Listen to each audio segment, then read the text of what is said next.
Right, it's Mark with the Land Rover. Thought I'd give you a quick update on where we are. Well, we're going to do the rear springs and we found this. So this needs a plate in here. I mean, the spring hanger's incredibly strong, that's good. But it needs a plate in there, so that's going to go in. We're going to go down and get a welder now and patch that. And then we've got patch work to do there. We've got 2 holes and a bit of weak metal to do on this side. On here, so that's weak. Then there's 2 holes there. Then we're going to put the new outrigger on here, which attaches to there. And then holds the fuel tank on. I'll go to there so it doesn't focus right. There we go. So we've got to make sure that's done. And then underneath the chassis, coming down, and then we've got some holes just under that rail there. Don't know if you can see them there. Oh, there you go. You can see them there. Some holes underneath the rail as well. And that'll take, because we want to be invisible, so we want 2 patches there. 1 on the left hand side, 1 on the right hand side to repair that. And we'll go quite a way out of the hole, because once it's gone through once, it means that you've got weak metal on either side of it, and that's what's caused the rot. I mean, all the rest of it's pretty good. I don't know why there's little holes in there.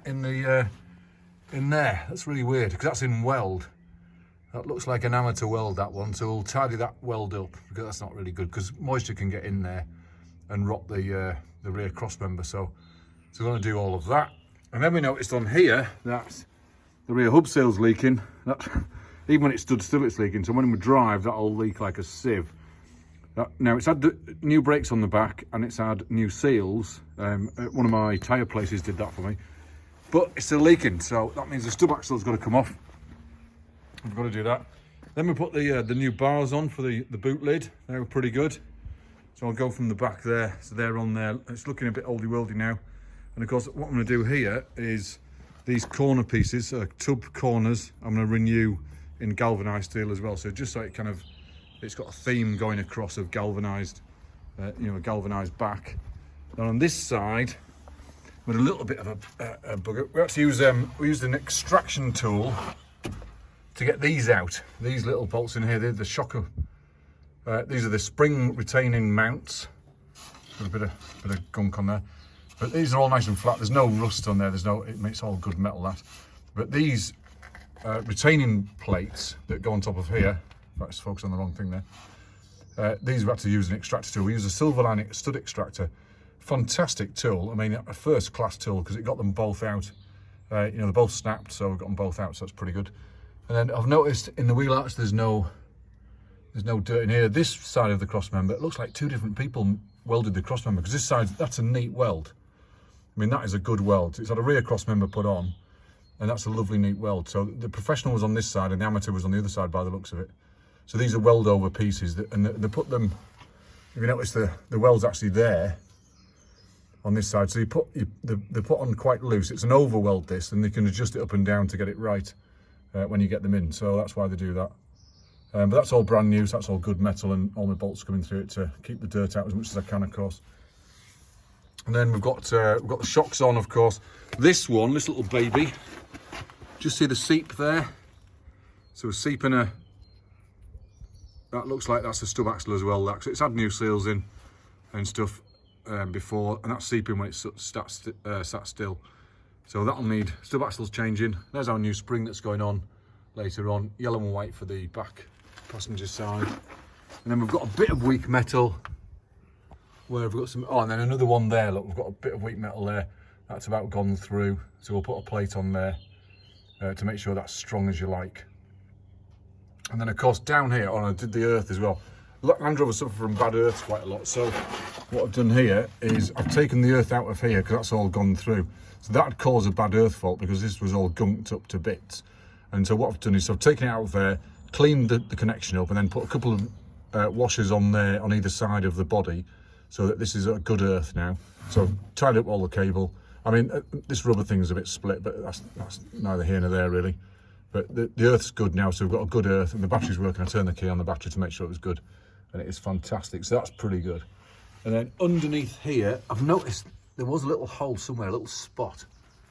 It's a pinprick hole. I can't remember where I saw it, but under here, I'm going to do a couple of welds under there. See, just under there. This is classically where Land Rovers go. The reason they go is because that's a low point in the chassis, just about there, and the water sits in a little puddle. That's why this little thing here is a drain hole. It's not rot. That's a drain hole, but the water sits on that side as well. So what we'll do is we'll plate that, and then we'll put a little drain hole in that edge there, just about there, to let the water out. And of course you Dinatrol it or Lanagard it or wax on it, whatever product you use, it doesn't matter.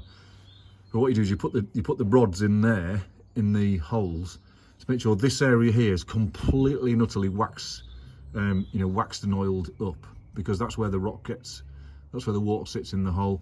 Plus you put make sure that when you wash it, or when you stop, once a month or something, just put a little coat hanger in the holes, just to make sure the water's coming out, make sure the holes are clear and your water's coming out.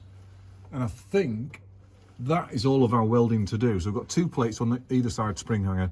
The spring hangers themselves are solid metal. They're absolutely solid there, so there's no need to do them. But then we've got, the shock mount's good. We'll run a bead of weld down that shock mount to make sure it's strong as hell. But that's, where is it there? There's a shock mount. Absolutely strong as you like there. That's good metal on there. Now, when LandRover built these, I'm not sure what the aftermarket ones were, because when LandRover built them, they were 2.5mm thick. And that's still got that's about, it's used about 1/2 mil of its metal, because we've taken all the bad metal off and we're now down to good metal. So it's about 1/5 of the way through its life, and that looks like the original one, and it's only 1/5 of the way through its life. You can see here, that's still good. It's still 2.5 millimeters thick. That's blooming thick metal. Good, absolutely good metal there. It's gone behind, so we're plating that obviously with 2mm, but that's good 2.5mm thick metal. So the copy parts, I'm not sure what thickness. Someone might want to comment on the video. I'm not sure what thickness they use, but I can't imagine them using 2.5 thick metal on these, because these have lasted 30 odd years. They've never been off. They were put on from factory, so lasted an absolute age. They're looking a bit scruffy now because I haven't painted them and stuff and tidied them up, but once they're welded and tidied, they'll look brilliant. And then what I did was I rubbed down all of these just to see if I had any weak metal on there. There's no weak metal there either, so that's all good and strong. It's all 2.5 thick. Because the thing is that the chassis are 2mm, and then everything that's bolted on the chassis is 2.5. So you can tell what it should be just by putting your finger in a hole and seeing how thick it is, or on the edges of stuff. You can see how thick, how much life it's got left. So this is all pretty good.